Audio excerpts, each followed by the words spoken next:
Why does the solar eclipse arise from the west?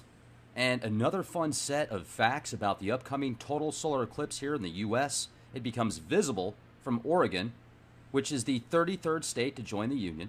It also follows a path that goes through and ends at the 33rd degree north parallel of the United States and the globe. Also, which is in South Carolina, this is 33 days later, 33 days later is the September 23rd prophecy. Whether or not anything happens, that's the date.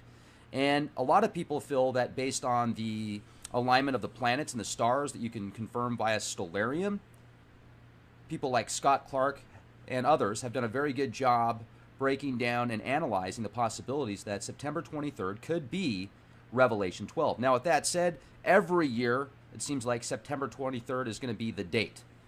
It's always a very popular date, I've noticed, September 23rd. So let me share with you also what you've all been waiting for that have asked me this question.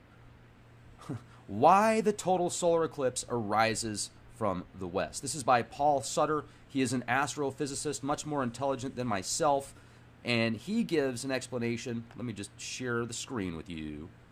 Do you guys like the artwork behind me? If so, you should give Brady a call. She does amazing custom artwork. I'll leave the link in the video description box. You can actually contact her and tell her what you were looking for. If you let her know that you heard about her through Leak Project, she will give you an awesome deal. So, all right, let's go. You can see here the path of the visible total solar eclipse, starting in Oregon, exiting in South Carolina. Now, isn't it also interesting, all of the action that South Carolina is getting right now with the protests, the Confederate flag? Somebody in San Antonio even got arrested at a protest about the Confederate flag. So what if somebody wants to have a Confederate flag? Do you really think that that's about racism? Do you really think that's about slavery? I mean, come on. It's just another way to eradicate history that those in control don't want you to know about. They want to paint it as a picture of something like slavery and racism and bigotry. And oftentimes there are those idiots out there that use the flag to represent it for that. But they could use a number of other things as well. What's your perception? Do you think that you should lose freedoms because of a civil war that took place hundreds of years ago?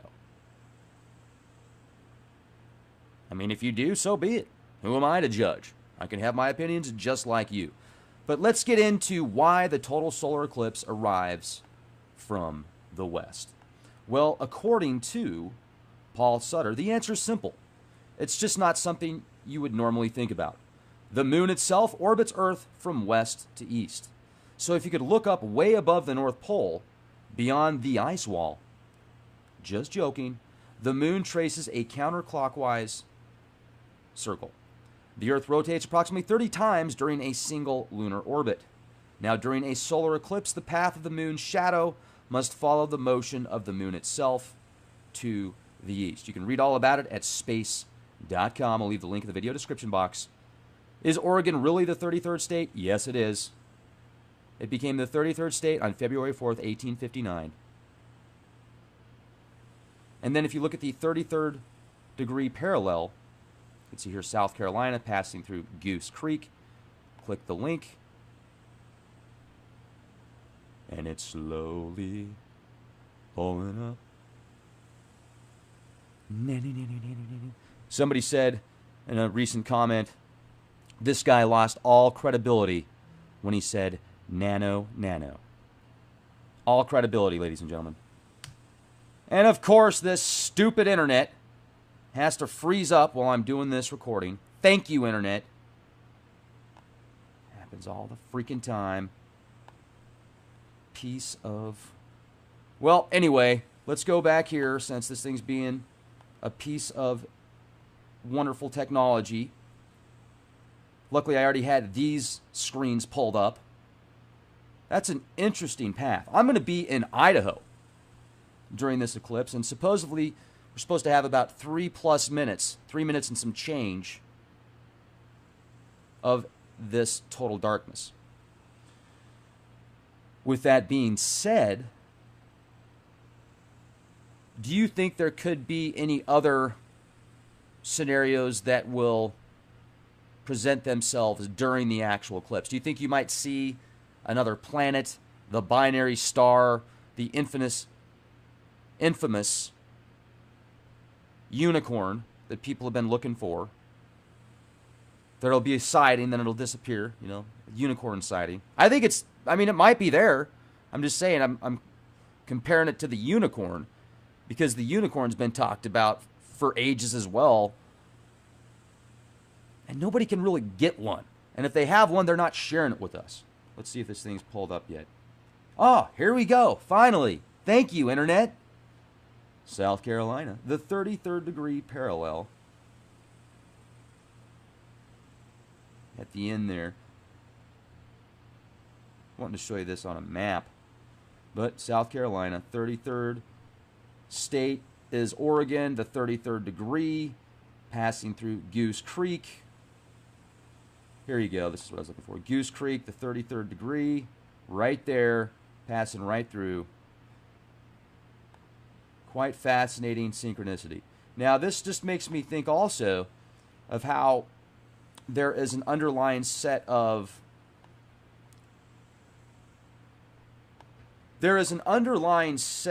rules and laws and data that seems to be found scattered and peppered throughout the cosmos, whether it be in the physical realms or the spiritual realms.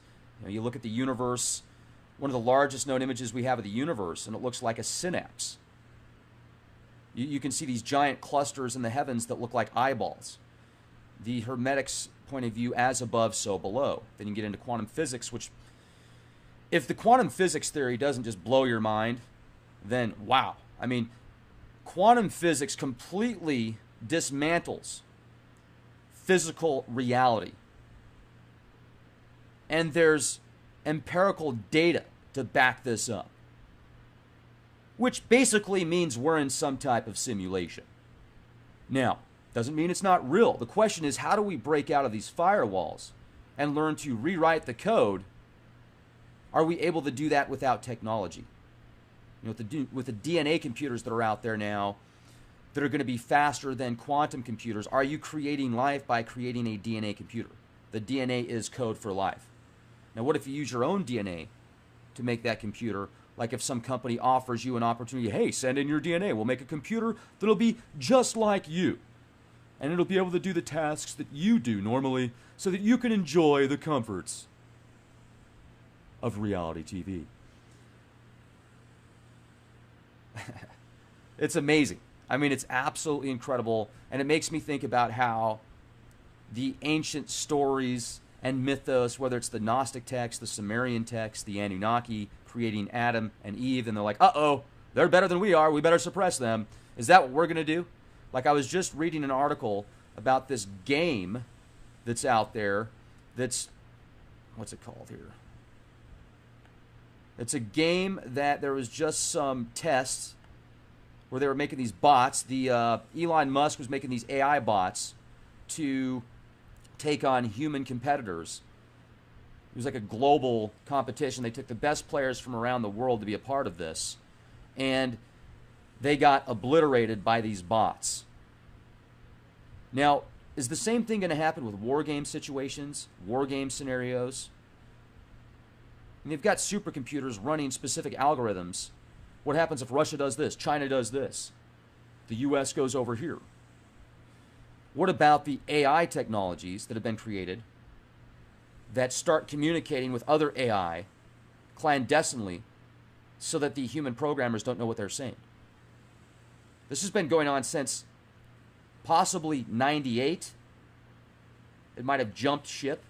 Broken out of that before it was shut down, broken out of the mainframe into the interwebs.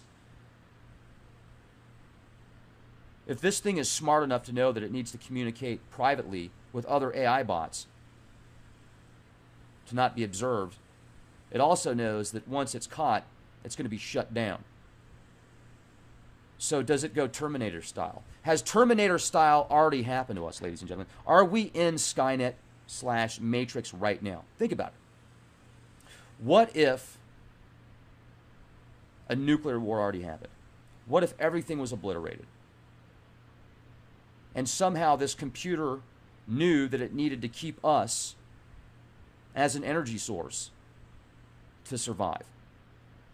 So it might keep us in some type of vertical farm, like these chicken farms that I shared with you that they want to create, vertical chicken farms with genetically modified chickens without heads, plugged in, just more meat. They feel that it'll be more humane to do that. Could it have already happened to us? Could we be in some type of simulation right now, feeding the machine, and at least the machine gave us some type of simulation of duality to feel like we can at least do something? And then these fractals within fractals that become fractured of data sets further and further away from divine source, wanting to get back, creating these additional data sets which are attempting to emulate divine source, but in reality are taking them further away. And anything that's connected to it, it's usurping that up to stay alive. What if that has already happened? This heliocentric model. You know, as I was reading through some Blavatsky, she was brilliant, way, way, way ahead of her time. And it's interesting how she brings up that even the heliocentric model leaves questions to debate. Could this be so complex that there are virtually infinite webs of creation in this construct that could make somebody's reality individual even though it's still connected to the whole? Space-time continuum, perceptions of matter, abstracts of space, and flows of data in time.